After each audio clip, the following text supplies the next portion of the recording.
Vamos tratar das eleições americanas. Ontem tivemos um momento importante. Kamala Harris deu entrevista à Fox News, ela que vinha sendo muito criticada por não dar entrevistas durante a campanha, concedeu poucas entrevistas e sempre falando para jornalistas alinhados desde o início dessa candidatura dela à presidência dos Estados Unidos. Ontem a Kamala Harris falou com a Fox News e aí o resultado foi desastroso para a candidatura dela. A nossa equipe separou aqui dois vídeos, dois momentos que estão circulando bastante dessa entrevista. Vamos ao primeiro. We have been clear in multiple conversations and in every way that any major military operation in Rafah would be a huge mistake. Let me tell you something. I have studied the maps. There's nowhere for those folks to go. É isso, essa é uma entrevista que ela deu à ABC e também com um resultado catastrófico para a campanha, né? Também repercutiu muito mal, então resultado longe de ser aquele pretendido pelo Partido Democrata. Deixa eu ouvir aqui o deputado Luiz Felipe de Orleans e Bragança, que está achando, deputado, dessa corrida presidencial americana. Qual o balanço até agora?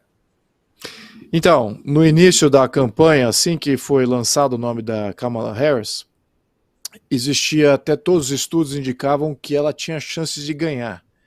E esses estudos são estudos geracionais, são métricas agnósticas que funcionam, e são 13 métricas, né? Envolve envolvimento militar externo, economia no curto prazo, economia no longo prazo, desemprego, havendo uma terceira via ou não, se ele é incumbente ou não, se ele está candidato à reeleição ou não, toda assim, uma série de critérios que são bem agnósticos de quem é a pessoa, qual é a mensagem dela, não importa se é democrata, republicano, se é mulher ou homem e cor da pele. São métricas que funcionam reiteradamente a cada eleição, e eles apontavam que a Kamala Harris, ela estava ainda com o benefício da dúvida, estaria para ser reeleita no início da campanha, hein? Mas haviam 3 itens que não poderiam falhar. E ela acabou de falhar em alguns ali, nesse tempo, desde o início da sua campanha até agora. E eu acho que, conhecendo a Kamala Harris, é capaz de falhar em todos esses e ainda mais, considerando que a mídia inteira, a opinião pública norte-americana, está perguntando como é que uma pessoa como a Kamala Harris está na posição que está. Então, eu acho que é uma falha também do sistema, né, do como é que o sistema foi cooptado para projetar pessoas sem qualificação para aquela posição. Então, o que eu acho agora é que o Trump está nadando de braçada, abriu o caminho. Onde que foi o ponto de inflexão? Relações exteriores. A falha que aconteceu no último bombardeio do Irã a Israel, bombardeio direto do Irã, Israel, isso é novidade. E Israel também agindo na região, está expandindo para o Líbano. Então, tem toda uma movimentação de relações exteriores que aponta que os Estados Unidos está fraco, está ausente, e ele não será, com essa liderança, ele não é capaz de entender, muito menos agir em qualquer questão de relações exteriores que envolve conflito bélico, a manutenção do poder econômico dos Estados Unidos, a manutenção do dólar, a manutenção das relações comerciais e políticas.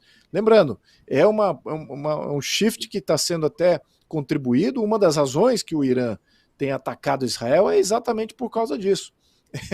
É uma tentativa de enfraquecer o Ocidente, não só a Europa já está enfraquecida, as lideranças europeias já estão enfraquecidas aí há mais de 2 gerações já. Os Estados Unidos, o sistema norte-americano, ainda se mostrou resiliente até o final do século XX. Agora no início do século XXI, começou a titubear com aqueles republicanos, falsos republicanos, né, aqueles republicanos globalistas, né, a família Bush, por exemplo, falsos republicanos, ou seja, ao menos do ponto de vista do republicano tradicional, que era bem isolacionista, anti-guerra, anti-conflito.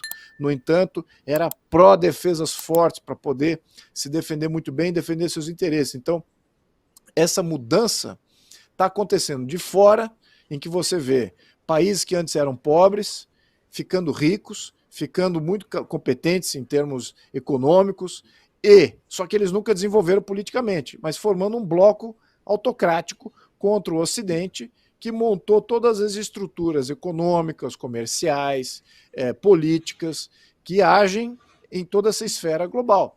Então, o que a gente está vendo é talvez o fim da ONU, talvez por esse aspecto seja até positivo, que a ONU já está sendo subvertida internamente. Agora, externamente, a ONU já se comprovou uma grande falácia e acaba reiteradamente nesse século tem se demonstrado cada vez mais uma piada. E ao mesmo tempo que ela se transforma em uma piada política, ela interfere de uma maneira muito mais tirânica do que jamais interferiu.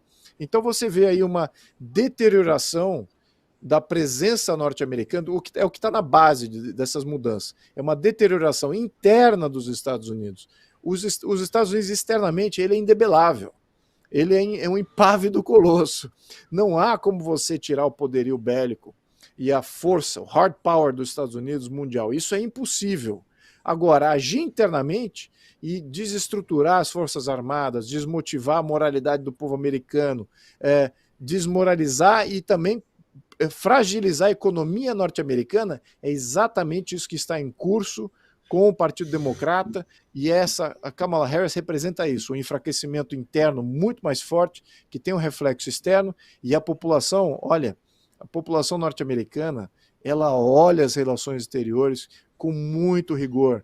Lutaram em algumas guerras mundiais, 2 guerras mundiais durante o século XX, ainda teve todo o período de Guerra Fria, tudo conflito externo, mandou vários dos seus familiares, várias gerações para conflitos externos. O norte-americano está muito sintonizado com o que está acontecendo no mundo. E quando um presidente falha na questão de relações exteriores, diplomacia, falha em ganhar e trazer vitória para os Estados Unidos em qualquer conflito bélico, isso é um grande sinal de alerta, e esse sinal de alerta está dando em cima da cabeça da Kamala Harris. Isso tem sido o início do fim da campanha dela. Então acho que a gente vê aí um bom presságio. Essas seriam as boas notícias de hoje, né? Que eu acho que é uma mudança muito forte na possibilidade do Trump ganhar. E isso, todos os indicadores estavam contra ele quando a Kamala foi nomeada, hein? Isso é muito importante depois a gente divulga esses 13 itens, que é importante a gente talvez até fazer para o Brasil, criar uma visão mais acadêmica, academicista, comprovada, com teorias comprovadas, independentes aí do jogo político, quem é que está jogando ou não. Mas eu vejo isso como sendo um marco aí, essa questão da política externa sendo um grande marco. E outro item também é a questão de imigração. A violência nas cidades tem aumentado, vários estados e várias cidades estão sofrendo diretamente, o aumento da violência nos Estados Unidos tem sido... temos o coronel aqui para testar, né? O coronel, se não me engano, mora nos Estados Unidos e está muito sintonizado com esse aumento da imigração e aumento de violência também. Então nós temos 2 itens aí que são, na minha opinião, o fim da campanha da Kamala Harris como possível presidente. Assim espero, porque os dados de fato são preocupantes internacionais e, claro, uma eleição de Trump ajudaria o Brasil, não diretamente, deixar isso bem claro, mas ajudaria muito o que está acontecendo aqui no Brasil. Importante essa reflexão, né, do deputado sobre essa destruição de dentro para fora, né, dos Estados Unidos, ponto importantíssimo. Ô, coronel, queria ouvi-lo também sobre essa realidade, ver esse movimento que narrou o deputado e sobre as eleições em si, esse favoritismo do Donald Trump, coronel. Existe esse favoritismo, eu creio também, por duas razões assim bastante evidentes. A primeira é que a Kamala Harris, ela nunca reuniu condições de ser uma comandante em chefe das Forças Armadas. Nenhum americano em sã consciência sequer considerou, durante o período de senilidade do presidente Biden, que era algo que conseguia dividir parte da opinião pública aqui nos Estados Unidos, mas era interessante que tanto republicanos quanto democratas temiam que a Kamala Harris assumisse o comando das Forças Armadas num momento muito delicado da guerra da Ucrânia, no leste da Europa e a própria Oriente Médio. Como o deputado Luiz Felipe colocou, esse aspecto das relações internacionais talvez seja uma das grandes debilidades do governo Biden e, por que não dizer, Biden-Kamala Harris. Um dos momentos dessa entrevista mais cruciais foi justamente quando o jornalista a coloca contra a parede sobre a administração que ela participou durante 3 anos e meio e, apesar disso, ela falava como se não fosse copartícipe, corresponsável pelos resultados na economia e, inclusive, nas relações internacionais. Mas tem um aspecto importante dessa última fala que ela fez em relação a Rafah, às forças de defesa de Israel atuarem ali no sul da faixa de Gaza, é que ela coloca um problema muito difícil de administrar para o Partido Democrata. Você sabe que a maioria dos judeus que são líderes da esquerda mundial, o próprio Bernie Sanders, que é um histórico esquerdista, é judeu. George Soros, que talvez seja o grande fomentador das pautas progressistas, é judeu. Israel é um seio ou um celeiro de várias pautas progressistas. Lá temos a maior passeata gay de todo o Oriente Médio. Mas, apesar disso, quando Israel é atacado e tem que se defender ao ponto de colocar em risco a sobrevivência do Estado, aí essa questão ideológica tem que dar lugar à realidade do que está acontecendo hoje lá em Israel. E veja como ela foi infeliz, porque acaba conectando com a nossa pauta inicial. No momento em que ela diz que as forças de defesa de Israel não deveriam estar atuando ali na faixa de Gaza, é morto o principal líder do Hamas. Neste exato momento, quando ela dá a entrevista, os Estados Unidos autorizaram que houvesse um ataque com um bombardeio de B-2, ou seja, um bombardeio com talvez a aeronave mais sofisticada que os Estados Unidos têm para esse tipo de operações, com os Houthis ali sofrendo no Iêmen um ataque gigantesco dos Estados Unidos, não de Israel, dos Estados Unidos. Nesse exato momento, Israel está acabando, ou pelo menos está degradando as forças do Irã, tanto no Líbano, os Houthis ali com a ajuda dos americanos, forças israelenses têm atuado também na Síria, no Iraque. Então, tudo isso que está acontecendo agora parece que a coloca como alguém que não foi responsável, por exemplo, pela saída atabalhoada do Afeganistão, quando, na verdade, a gente não pode esquecer, hoje, o Irã se coloca como esse protagonista no Oriente Médio com tanta liberdade porque os Estados Unidos saíram do Afeganistão. Para quem olha a geografia, sabe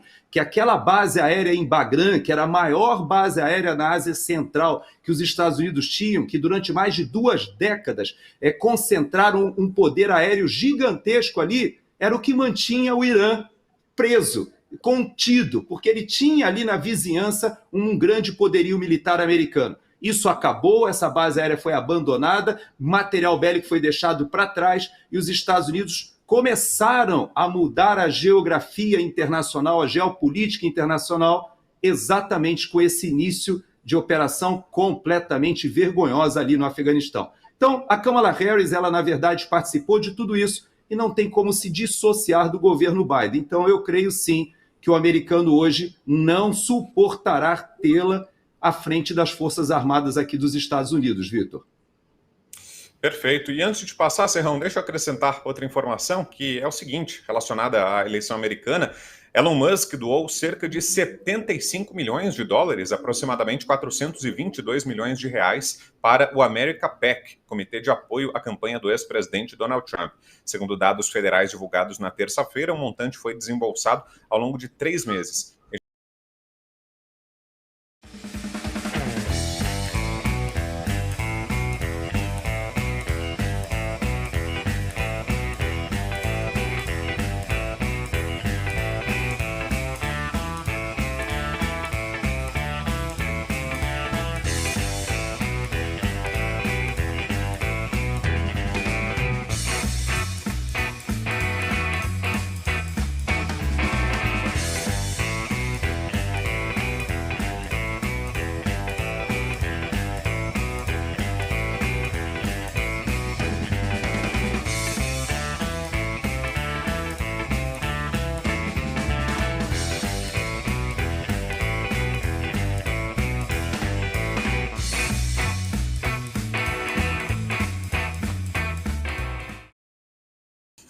E aí, Serrão, qual o peso desse cara, Elon Musk, no palanque de Donald Trump? Peso total, peso simbólico, peso semiótico e peso econômico. O cara está dando o tom da modernidade. É os Estados Unidos que vai para o espaço e volta com foguete dando marcha ré.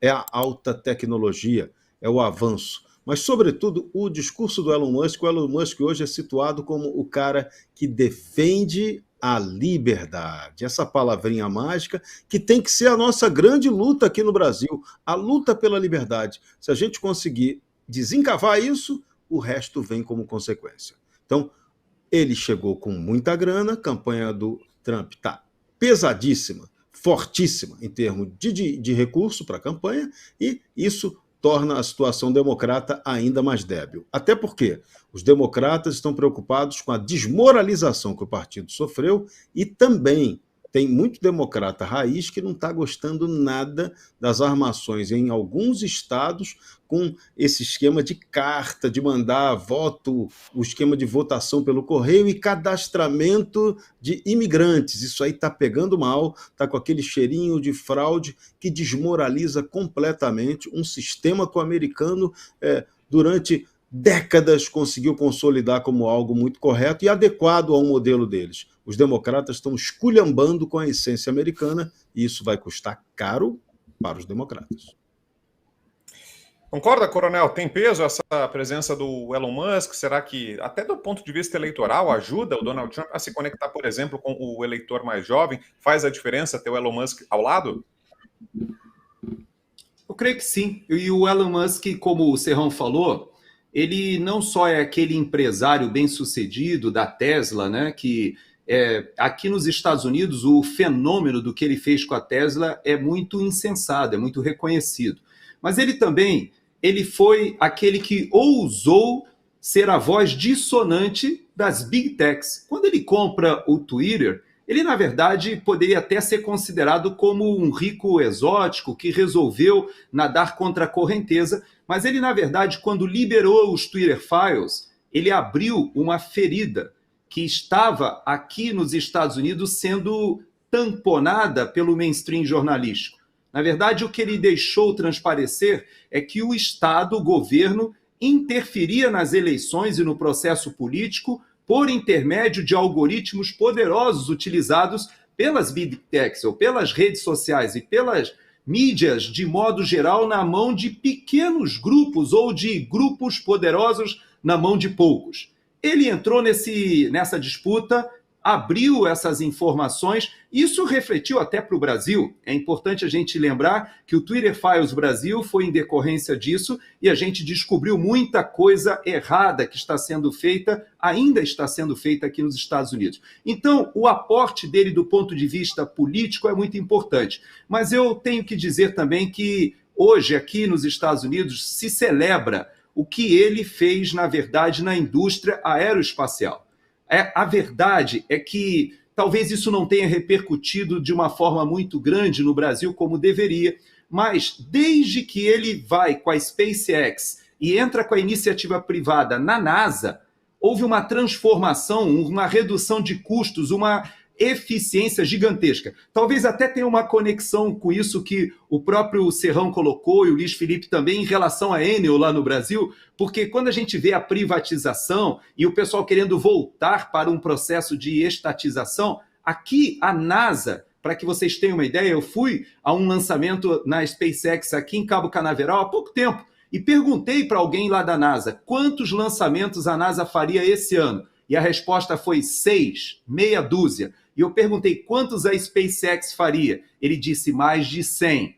Então, é impressionante o que acabou acontecendo quando a iniciativa privada entra no programa espacial. E isso é reconhecido, porque isso tem reflexo na área de defesa, na área de ciência, de tecnologia. Então, hoje, com a questão da robótica, da inteligência artificial, ele é visto como um empresário muito bem-sucedido e que resgatou o orgulho do americano de estar na ponta, na vanguarda da tecnologia.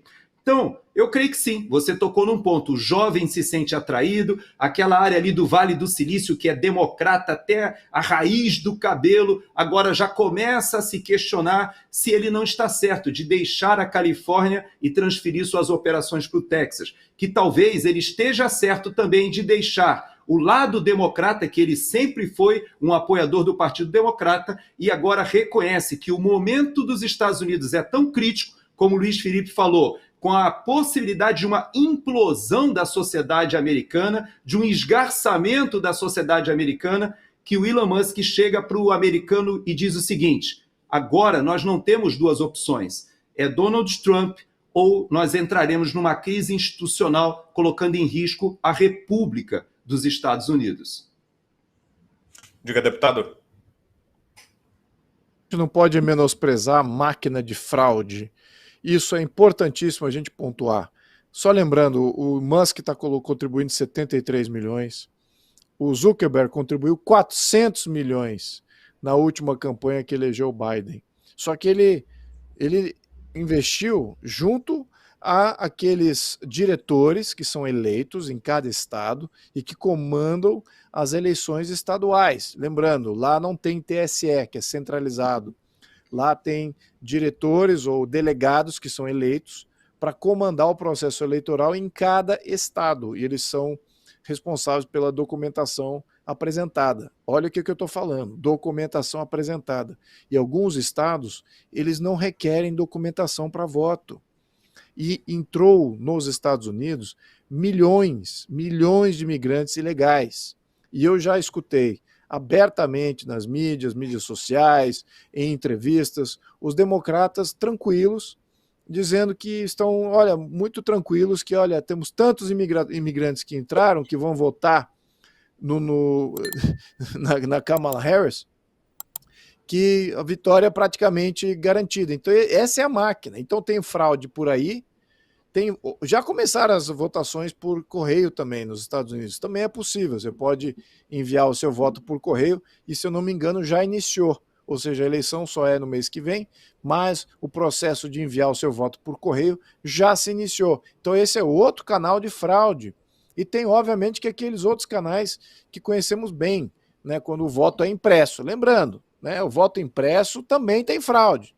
Tem uma coisa que não é uma questão assim, o voto impresso resolve tudo. Não, é o processo que é fundamental.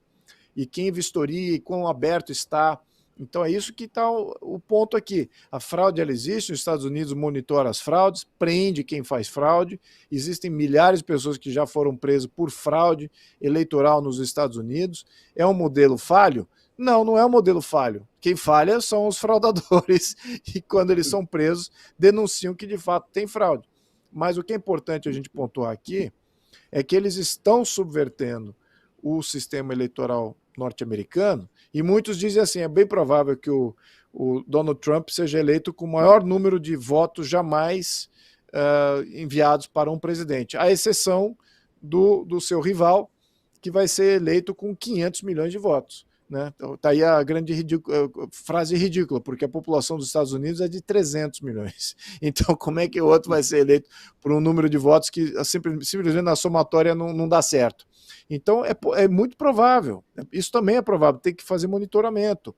Os patriotas norte-americanos estão todos em alerta, sobretudo em estados que são chamados de swing states, que são estados que são tradicionalmente democratas, onde está entrando imigrante pra caramba e não está sendo exigido não só carteirinha desse imigrante votar, mas como esse imigrante ilegal sem carteirinha pode votar 2 vezes ou mais. Então você veja o absurdo de que é a votação em alguns estados. Então por isso que tem que se manter muito alerta com relação a isso. O sistema eleitoral, sistema judiciário do mundo está sendo cooptado. E isso que a gente tem que ter um grande alerta, tanto lá quanto aqui, quanto qualquer país, porque são as partes frágeis, é a barriga mole, né, de todo país que tem uma carapaça dura de proteção. Né, tem sempre um lado mole e frágil que pode ser explorado. E esses são os 2 pontos frágeis. Então a gente tem que ficar preocupado. Agora, do ponto de vista popular, de pesquisa, de momento político, o vento está sobrando para o lado do Trump, tranquilamente. Então esse ponto já não preocupa tanto, mas ainda preocupa essa máquina fraudadora que está cada vez mais voraz e muito mais descarada. Então a gente tem que tomar muito cuidado. O Brasil também está com esse tipo de problema, com esse tipo de desconfiança do sistema eleitoral, assim como tem nos Estados Unidos, só que nos Estados Unidos a coisa existe. Ou seja, aqui nem se pode dizer que pode ter algum problema eleitoral. Lá existe o problema eleitoral. O sistema ele é falho. Existem prisões por questões de fraude nas eleições locais e a própria mídia de esquerda relata isso. E isso está relatado a cada ciclo eleitoral. Então a gente tem que deixar isso bem claro aqui para quem está nos escutando, porque a gente precisa fazer uma avaliação muito mais compreensiva do que está no jogo. E o que eu insisto aqui na palavra-chave. A palavra-chave chama-se processo. É o processo que define o quão transparente ele é, aonde que estão os gargalos, onde que estão as possibilidades de poder ter alguma violação, e é esse processo que tem que ser revisto nos Estados Unidos, no Brasil, no mundo todo.